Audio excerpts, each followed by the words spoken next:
Hello everyone, welcome to Shri Academy. History का हमने नया सेशन स्टार्ट किया है। आज हम लोग तीसरा सेशन उसमें कर रहे हैं।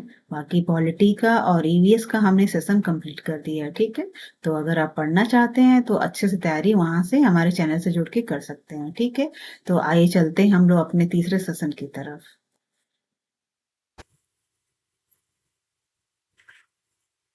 तो आज का जो हमारा टॉपिक है सामाजिक और धार्मिक आंदोलन। तो हमें आज हम लोग इसके बारे में जो सामाजिक और धार्मिक आंदोलन हमारे देश में हुआ उसके बारे में हम लोग आज डिटेल में जानेंगे, क्योंकि हमारे देश में बहुत सारे सामाजिक और धार्मिक आंदोलन हुए स्वतंत्रता से पहले। तो उसके बारे में डिटेल में हम जानेंगे, लेकिन ये आंदोलन होने के पीछे रीजंस क्या थे ये भी हम लोग अच्छे से जानेंगे। ठीक है, क्योंकि ये जो सामाजिक और धार्मिक आंदोलन थे इन्हें पुनर्जागरण भी बोला जाता है। तो ये इस पुनर्जागरण क्यों हुआ और उसके इम्पैक्ट क्या हमारे समाज में पड़े, कौन कौन से आंदोलन हुए, तो इसके बारे में सब कुछ हम लोग जानेंगे। क्योंकि इतने सारे जो आंदोलन हुए उनकी आवश्यकता क्यों थी, उनका असर कैसे हुआ, ये पुनर्जागरण हमारे समाज के लिए कैसा साबित हुआ अंग्रेजों से स्वतंत्रता से पहले। तो इसके बारे में हम लोग जानेंगे। ठीक है, तो आज का टॉपिक है कि सुधार की आवश्यकता क्यों, हमारी मतलब जो सामाजिक उस समय हमारा जो समाज था उसे सुधार की आवश्यकता क्यों थी। तो देखिए, तत्कालिक हिंदू धर्म एवं समाज निष्क्रिय एवं शक्तिहीन हो गया था। जो उस टाइम में हिंदू समाज था, अंग्रेजों के राजकाज उसकी प्रताड़ना को सहते सहते वो काफ़ी निष्क्रिय और शक्तिहीन हो गया था। हमारा जो हिंदू समाज था, जाति धर्म ने समाज की विभिन्न वर्ग के प्रति उच्च वर्गों का अनुचित व्यवहार एवं छुआछूत की जो गंभीर समस्या खड़ी कर दी थी। हमारे जो हिंदू समाज में है अभी तो काफ़ी चीज़ें बेहतर हो चुकी हैं, लेकिन जब हम लोग छोटे थे या पहले की बातें हैं तो उसमें थोड़ी छुआछूत की समस्याएं थी। जो ऊंचे वर्ग थे और जो दलित का थे उनसे थोड़ा सा छुआछूत की समस्या थी हमारे समाज में। तो ये हिंदू समाज की थोड़ी सी कुछ समस्याएं रही हैं। तो उस टाइम में बहुत ज़्यादा थी जब हम लोग अंग्रेजों के राजकाज में। तो उसी के बारे में डिस्कशन हम लोग कर रहे हैं। समाज उच्च और निम्न वर्गों में विभक्त था। समाज का निचला तबका सामाजिक सम्मान और आर्थिक सुविधा के लिए ईसाई धर्म को स्वीकार करने लगा था। जी हाँ, क्योंकि हाँ, अंग्रेजों के जब अपना पैर पसारने लगे थे तो ईसाई जो प्रचारक थे वो भारत में आने लगे थे। और जो लोग ईसाई धर्म को अपनाते थे उनको उनकी पदोन्नति भी आसानी से हो जाती थी, उनको ज़्यादा सम्मान भी मिलता था और आर्थिक सुविधाएं भी उनको मिलने लगी थी।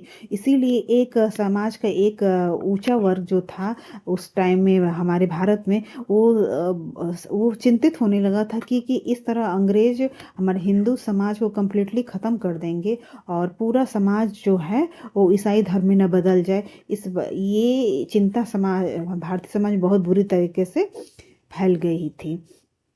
ठीक है, तो हिंदू धर्म एवं समाज की रक्षा के लिए सुधार की आवश्यकता थी। जी हाँ, उस समय हमारे समाज में बहुत सारी समस्याएं थी जब अंग्रेजों का राज का जी धार्मिक आंदोलन हुए, सामाजिक आंदोलन। तो उस समय समाज को एक पुनर्जागरण की जरूरत थी, इसीलिए ये सारे आंदोलन हुए हैं। क्योंकि हिंदू समाज में भी कुरीतियाँ थी, छुआछूत की समस्या थी, और निम्न और उच्च वर्ग में विभक्त था।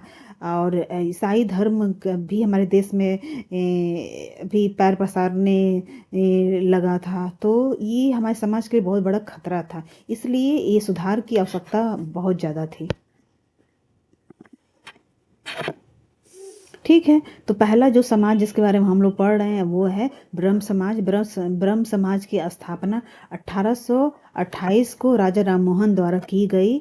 और इसकी जो आधार थी वो तर्क शक्ति और वेद और उपनिषद थे। ठीक है, और इसका उद्देश्य क्या था ब्रह्म समाज का?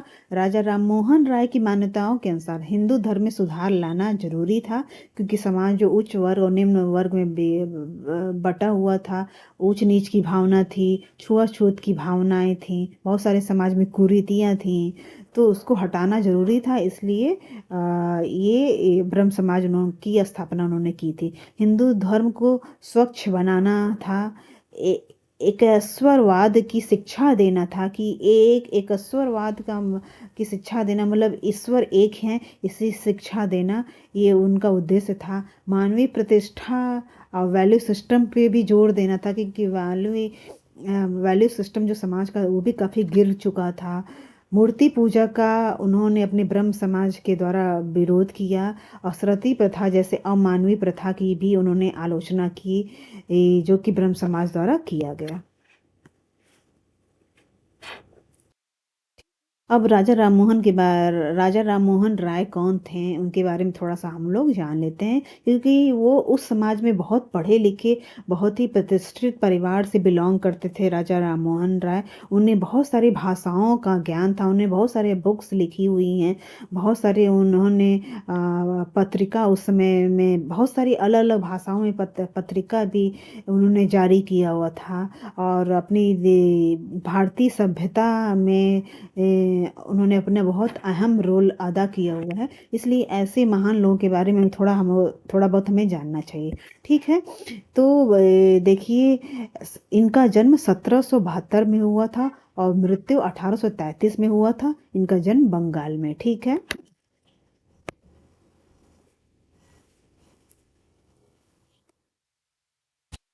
जो भारतीय पुनर्जागरण के इनको जनक बोला जाता है क्योंकि इन्होंने ही सबसे पहले ब्रह्म समाज की स्थापना की और ब्रह्म समाज के माध्यम से भारतीय हिंदू समाज में बहुत सारे जो कुरीतियां थी उनको उन्होंने दूर करने का प्रयास किया। इसके बाद बहुत सारे धार्मिक और आंदोलन हुए सामाजिक आंदोलन हुए।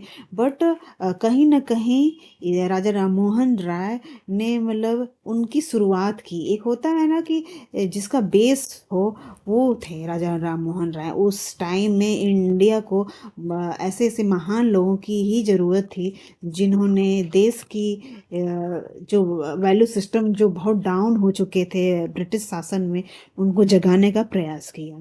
ठीक है। 1829 में जो सती प्रथा याचिका में और बाल विवाह में इनका बहुत इम्पोर्टेंट रोल रहा है। सती प्रथा को कानून बनाने में और बाल विवाह में उसमें बाल विवाह भी वो काफ़ी हमें समाज में प्रचलित था। हिंदू समाज में छोटे छोटे बच्चों की शादियाँ कर दी जाती जो बच्चे खिलौनों से खेलने की उम्र थी पढ़ने लिखने की उम्र थी उन्हें घर गृहस्थी में बांध दिया जाता था। उनकी वो लोग काबिल नहीं बन पाते थे और घर गृहस्थी में ही सिमट के रह जाते थे। तो इसके खिलाफ उन्होंने आवाज़ उठाई और सती प्रथा और बाल विवाह को ख़त्म करने में बहुत इम्पोर्टेंट रोल अदा किया उन्होंने। 1828 में ब्रह्म समाज की स्थापना देवेंद्रनाथ टैगोर के साथ उन्होंने किया था। और 1804 में तुलफ तुहफत उल मुवाहिदीन फारसी में उन्होंने एक पुस्तक लिखी जिसमें एकस्वरवाद के बारे में उन्होंने काफ़ी लिखा हुआ है। ठीक है। और 1814 में उन्होंने आत्मीय सभा की। ठीक है। तो ये सारी चीज़ें हैं जो फैक्ट्स हैं जो इनके बारे में आपको पता रहना चाहिए। ये फैक्ट्स क्वेश्चंस में पूछे जाते हैं। ठीक है। तो मान लीजिए किसी कौन सी बुक उन्होंने लिखी है फारसी में से तुहफत उल मुआवदीन। तो ये आपको पता होना चाहिए इन्होंने फारसी में ये बुक लिखी थी। कब लिखी थी? 1804 में। 1817 में इन्होंने हिंदू कॉलेज की स्थापना की। हिंदू समाज की स्थापना की। संवाद कौमुदी बंगाली में जो उन्होंने बंगाली भाषा में थी 1821 में। मिरात उल अकबर फारसी में 1822 में। अखबारों की उन्होंने शुरुआत की। तो उन्होंने अखबार भी लिखे शुरुआत की है। बहुत सारी पत्रिकाएं भी उन्होंने लॉन्च किया था। बहुत सारे बुक्स लिखे थे और उन्हें बहुत सारी भाषाओं का ज्ञान था। वो बहुत ही एक प्रतिष्ठित और बहुत ही ज्ञानी परिवार से बिलोंग करते थे और खुद भी बहुत महान ज्ञानी थे। अकबर टू ने इन्हें राज्य की उपाधि दी और अपना दूत बनाकर इंग्लैंड भेजा। 1833 में वहीं इनका देहांत हो गया। से अकबर टू ने इन्हें राजा की उपाधि थी। सॉरी यहाँ पे राजा राजा की उपाधि दी थी और इंग्लैंड ये दूत बन गए थे। वो बन के गए थे अकबर टू के माध्यम से और 1833 में वहीं उनकी देहांत भी हो गई थी।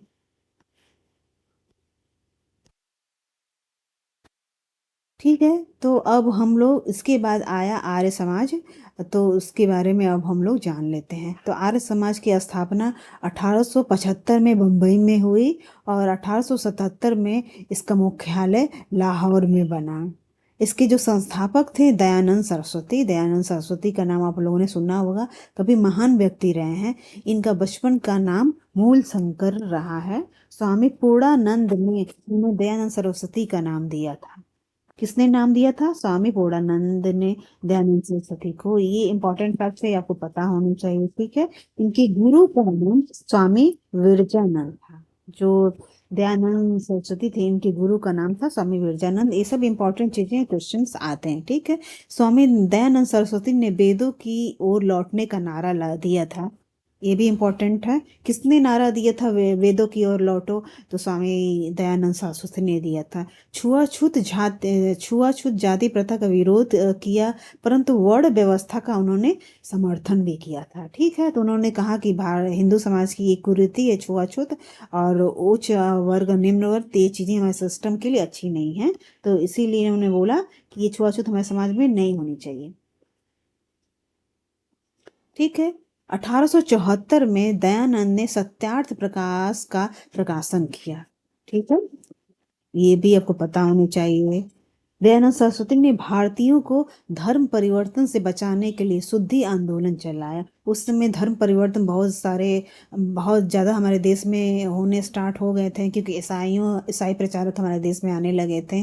और जो लोग ईसाई धर्म को अपनाते थे, उनकी पदोन्नति भी होती थी, उन्हें इकोनॉमिकल हेल्प भी मिलता था, उन्हें सम्मान भी मिलता था। तो इस तरह से दयानंद सरस्वती चाहते थे कि हमारी सभ्यता हिंदू समाज बनी रहे, और उसका नुकसान ना हो। तो उसके लिए उन्होंने भारतीय धर्म परिवर्तन से बचाने के लिए शुद्धि आंदोलन चलाया था। पहले व्यक्ति, ये दयानंद सरस्वती पहले व्यक्ति थे जिन्होंने स्वराज शब्द का प्रयोग किया। ये भी आपको पता होना चाहिए। पहले व्यक्ति जिन्होंने बताया कि विदेशी वस्तुओं का बहिष्कार करना चाहिए और अपने भारत में बनी हुई व स्वदेशी वस्तुओं का प्रयोग करना चाहिए। जी हाँ, जैसे हमारे मोदी जी कहते हैं कि आत्मनिर्भर भारत। तो देश आत्मनिर्भर तभी बन सकता है जब उसमें जो लोग काम कर रहे हैं, अपने देश में बनी हुई चीज़ों का, अपने सबसे पहले हर चीज़ का निर्माण अपने देश में हो, और फिर देश के जो नागरिक हो वो भी अपने देश की बनी हुई चीज़ों का उपयोग करे, तो देश का इकोनॉमी काफ़ी बेहतर होगा। तो इसलिए भारत में हमारे मोदी जी भी इसको प्रमोट करते हैं, आत्मनिर्भर भारत। और उस समय की जब बात हम लोग कर रहे हैं, सामाजिक और धार्मिक आंदोलनों का जब टाइम था हमारे देश में और ब्रिटिश शासन था, तो उन्होंने भी बहिष्कार, विदेशी वस्तुओं का बहिष्कार करने को कहा, और कहा कि देश स्वावलंबी बने, अपने वस्तुओं का लोग निर्माण करना शुरू करें और भारतीय नागरिक उन्हीं वस्तुओं का उपयोग भी करें। यह पहले व्यक्ति थे जिन्होंने हिंदी को राष्ट्रभाषा के रूप में स्वीकार किया। जी हाँ, देखिए कितने महान लोग थे जो उस टाइम में, इतने सालों पहले, जो आज हम लोग बात कर रहे हैं अपनाने की। जैसे हिंदी भाषा को आज भी हम लोग, राष्ट्रभाषा तो है बट लोग उसको पूरी तरह से अपना नहीं पाए हैं। आज भी हिंदी बोलने बोलने वाले लोगों को कम पढ़ा लिखा समझा जाता है। तो उस टाइम में भी कितनी बड़ी बातें समझा के गए हैं हमारे समाज को कि अपने देश की जो राष्ट्रभाषा है वो हिंदी है, उसको अपनानी चाहिए। अपनी देश में वस्तुओं का खुद निर्माण लोग करें और उसको खुद यूज करें। स्वावलंबी बने भारत, आत्मनिर्भर बने भारत। इतने महान लोग थे। 1882 में गौ रक्षा उन्होंने समिति बनाई, और वैलेंटाइन सिरोल ने आर्य समाज को भारतीय अशांति का जन्मदाता कहा है। ठीक है, तो उस टाइम में ब्रिटिश बहुत सारे इतिहासकार भी थे जो बहुत सारी चीज़ों के बारे में लिखते पढ़ते थे। उन्होंने ऐसा उनके आर्य समाज को भारतीय अशांति का जन्मदाता भी बोला है। ठीक है,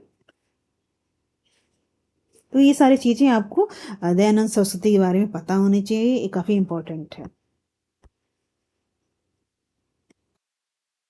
ठीक है, प्रार्थना समाज। तो प्रार्थना समाज की जो स्थापना हुई थी 1867 में, 1867 में मुंबई में हुआ था, और इसके जो संस्थापक थे आत्माराम पांडुरंग थे। रामकृष्ण मिशन, रामकृष्ण मिशन का नाम तो हाँ हम सबने सुना है। जब हम लोग बचपन में पढ़ते थे स्कूलों में, तो ये रामकृष्ण मिशन का नाम तो मेरे हिसाब से सबने सुना है। तो आज हम लोग इसके बारे में डिटेल में जानते हैं, ठीक है। इसकी स्थापना 1857 में हुई थी। 97, 1897 में हुआ था। इसके संस्थापक थे स्वामी विवेकानंद। विवेकानंद हमारे समाज में बहुत फेमस है, बहुत ही प्रख्यात और विद्वान थे।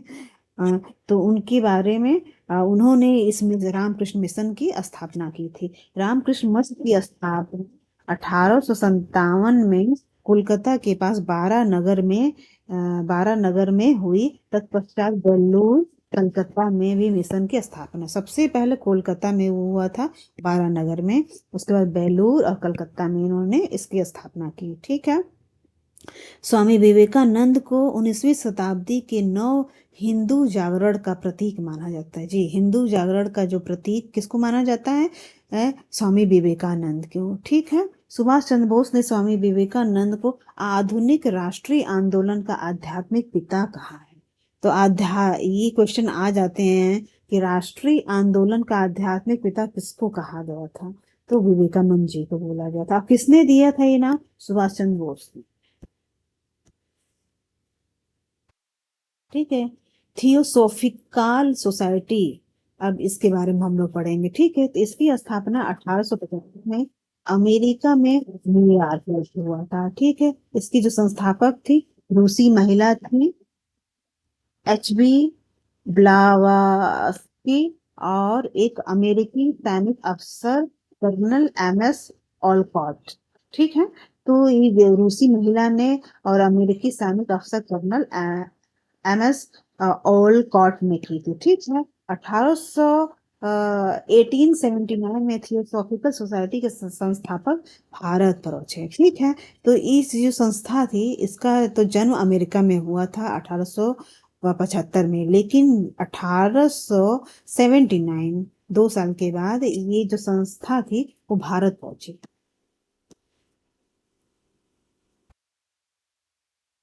1882 में मद्रास के पास अडयार में सोसाइटी का मुख्यालय स्थापित किया गया, ठीक है। और 1907 में एनी बेसेंट थियोसॉफिकल सोसाइटी की अध्यक्ष बनी और आंदोलन की लोकप्रिय बना। एनी बेसेंट के बारे में आप लोगों को पता होना चाहिए। काफी फेमस और बहुत पढ़ी लिखी लेडी थी, जो बाद में थियोसॉफिकल सोसाइटी की अध्यक्ष भी बनी, ठीक है। एनी बेसेंट ने सबसे पहले बनारस में 1898 में सेंट्रल हिंदू कॉलेज की स्थापना की। सेंट्रल हिंदू कॉलेज बनारस की स्थापना इन्होंने की है 1898 में। किसके द्वारा हुआ था? इनी बेसेंट के द्वारा। इसी कॉलेज को मदन मोहन मालवीय ने 1916 में बनारस हिंदू विश्वविद्यालय के रूप में विकसित किया। जी हाँ, देखिए जो बनारस हिंदू विश्वविद्यालय इतना फेमस है, उसकी स्थापना एनी बेसेंट ने की थी सेंट्रल हिंदू कॉलेज के नाम से, और 1898 में हुआ था, जो कि 1916 में लगभग 18 साल के बाद बनारस हिंदू विश्वविद्यालय के रूप में विकसित हो गए, ठीक है। अब हम लोग बात करेंगे मुस्लिम सुधार आंदोलन की। तो मुस्लिम सुधार आंदोलन में अब्दुल लतीफ थे, जिन्होंने बंगाल में मुस्लिम पुनर्जागरण का, जिनको पिता कहा जाता है। तो अब्दुल लतीफ कौन है? बंगाल में मुस्लिम पुनर्जागरण के पिता। 1863 में कोलकाता में मोहम्मडन लिटरेरी सोसाइटी की इन्होंने स्थापना की थी।